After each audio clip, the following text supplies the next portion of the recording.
রাজনৈতিক সম্পর্ক ছিন্ন করার জন্য দেশের মানুষ বাধ্য হবে। বাংলাদেশের মানুষের বিপ্লবী ক্ষমতাকে যদি ভারত নেগলেক্ট করবার চেষ্টা করে, অসম্মান করবার চেষ্টা করে, ভারত তুমি খানখা হয়ে যাবে, টুকরো টুকরো হয়ে যাবে। চারপাশ থেকে আমরা ক্ষুদ্র শক্তিগুলো যদি তোমার হাত পা নাক চেপে ধরি, তুমি দম নিতে পারবে না, বিশ্বাস করতে পারবে না।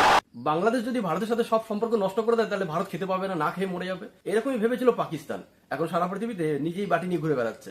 এইটুকুনি খবর নিশ্চয়ই রাখেন। তোমরা বলছো না যে ভারতকে টুকরো টুকরো করবো, আগে ভারত থেকে শেখ হাসিনাকে নিয়ে গিয়ে দেখাও, তারপর বুঝো তোমাদের কত দম আছে। শেখ হাসিনাকে তো নিয়ে যেতে পারছো না, তোমাদের জ্বালা তো ওইখানে, তাই তোমরা ভারতকে টুকরো টুকরো করবে।